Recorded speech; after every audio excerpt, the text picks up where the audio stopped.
Welcome to Subramani. I'm going to tell you some secrets of financial freedom or secrets of financial success. They sound very simple. They have been time tested over long periods of maybe decades and centuries. And there is no reason it won't work for you except if you decide that it won't work for you. So, step one, believe that you can achieve it, right? First step is to believe that you can achieve it. Now don't get into some statements like, oh, I'm not good with money, my father used to take care of my money, my husband used to take care of my money, or my wife does all that. That is wrong. Every one of us will be single at some stage, and that time we will need basic financial management. I am not saying you need a PhD in finance, but start by saying, yes, I don't understand too much about finances, but I'm going to learn. What you need to learn is basic arithmetic and some very, very simple commonsensical things. These are rules which need not be written down.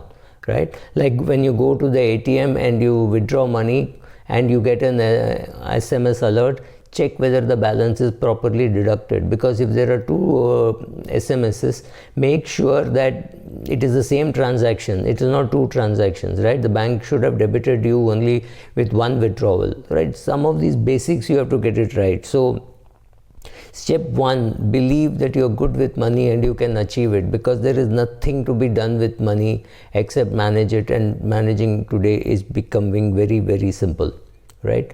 Second, take stock of where you are. Where are you standing? Where you want to go? Take complete stock. Find out how much your net worth is, which means make your balance sheet. Make your roadmap, see where you want to go, 2 years, 3 years, 5 years, 10 years, 20 years from now. Where do you want to be? See that, right? It's not about money, it's about seeing where you want to be. Maybe you're 55 years of age, and at the age of 70, you see yourself in a senior citizen home. At 85, maybe you see yourself in a geriatric care. See it properly. After you see it, you can make it into a goal and you can quantify it and allocate money to it. But right now, just see and decide where you want to be, right? It is up to you to decide.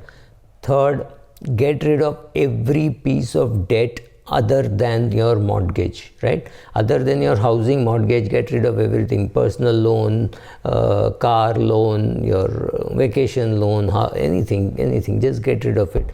All of them are priced in such a way that it is very expensive. You cannot do any investment which is at a rate better than these rates. These rates are high, so get rid of all that, right? Then come to the secret sauce which all of us know, how to save money. It is not impossible to know how to save money. For saving money, there's a good first thing to do. What I would do is to set up my goals. Used to say, okay, this is my goal. I need to buy a car. I need to get my daughter married. I need to retire. I need to buy a bigger house, right? All that. What happens is the goal motivates you to do certain things. The goal motivates you to give up that extra coffee or that third shoe that you wanted to buy, or the 27th pant that you wanted to buy. It keeps your mind focused and you say, okay, this is my goal and I'm focused, therefore I will not do this.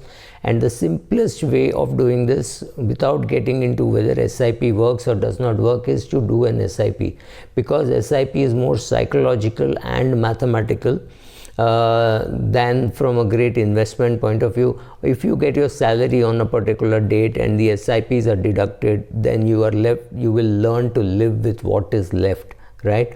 So all your important goals and priorities are taken care of. After that, if you have extra money, you can go and get that extra cup of coffee. If you don't have that extra money, you will give it up because that money is not there in your account. Make sure that when you go to these malls, go without your credit card, otherwise the temptation is too high, right? It is as simple as that. So all successful savers and investors know that to start with, when you get your salary, push away all the other expenses, your society charges, your term insurance, your mutual fund SIP, your everything, your credit card, everything gets paid off. So you learn to live with what is left rather than trying to borrow money for spending, right? Create a fund for a rainy day. This is monsoon season in Mumbai, so you will understand better. If you have parents dependent on you, if you have a sibling dependent on you, if everybody around you is not as well off as you are, and you think somebody could come to ask for, I just don't have money to buy ration, can you give me $500? If you think you have such friends and you wish to help, then make sure that you have adequate rainy day fund. Normally I would say 2 months expenses or 3 months expenses, but if you have parents dependent on you, sibling dependent on you, maybe you need to have 1 year's expenses, because you have to provide for them. But take the case where you and your husband both are doing very well, both of you have very rich parents, or at least rich parents, both are vice presidents in a bank or IT company with options, etc. You know that in a worst case scenario they are your ATMs, right? So you can fall. So that person needs less money for the rainy day fund. So depending on your situation, you create that rainy day fund. And now you have, since you have set your goals about what you want, and you have, so column number 1 is set your goals, column number 2 is put the price, column number 3 is put the price adjusted to inflation. So if you say you are 30 years of age and you need 7 crores for retirement, that is already taken care of by your by inflation, so don't worry too much. Maybe you make it 8 crores or 9 crores, that's about all. Similarly, if your kid is now say 3 months old and you're going to put the kid in school when he is 4 years of age, so 4 years later that money could be almost 50-60% higher. So if you put 1, that might become 1.6, right? So make that column, and once you're focused on that, you will not have money for frivolous expenses, nor will you feel like spending money on all those things, right? Next, learn to accept volatility. Don't come and ask me, how do I invest in equities? It is very volatile now. Equities have always been volatile for the last 200 years of their history. Markets will go up, markets will go down. Learn to understand and assimilate volatility. Don't wait at the seashore waiting for the waves to be over before you enter the ocean. It is not possible. The waves will never be over. Don't go to new channels and blogs and ask, how can I invest? Now markets are volatile. Understand and accept volatility, because if you don't understand and accept volatility, you can never invest in equity. And if you do not invest in equity, it's very unlikely that you will meet your goals, assuming there are some lofty goals. If your only goal is to live and say, I need to retire, then maybe it would be met. Even there I am skeptical, because you could be retired for a very long period of time. So understand that SIP in an equity will work. For SIP to work in equity, your behavior management is far more important than the market behavior. Market will behave exactly rationally. You are the person who is likely to behave irrationally and say, oh, I want to remove my money, the market is down, what should I do? If you promise yourself you won't panic, SIP will work for you. Try repaying the whole house mortgage as soon as possible, but depending on how much you have borrowed. Now suppose you have just taken a housing loan, I would happily let the housing loan run for 30 years. I will not bother. But if you've got a lesser number of years to go, or you want to buy a new house and things like that, then reconsider what you're doing. Suppose you have 6-7 lakhs loan left and you are planning to take a 50 lakh rupee loan to buy a new house. Go to the same institution and transfer this and then buy a new house, right? Sorry, I'm digressing, just cut that out.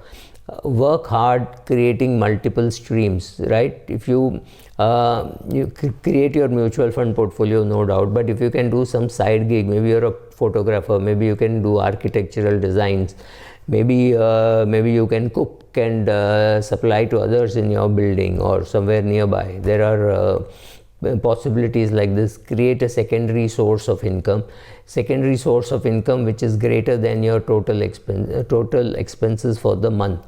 What happens by this is you develop the confidence that you can be financially free. And the most important thing is write all this down and remember not to ever give up. Never give up on these things. Stick to it. It's hard. Sometimes you will feel disillusioned. You may lose your job. Your husband may lose his job. All these things can happen, but don't bother. Just lage raho. This works. It has worked for others. It will work for you. Thank you.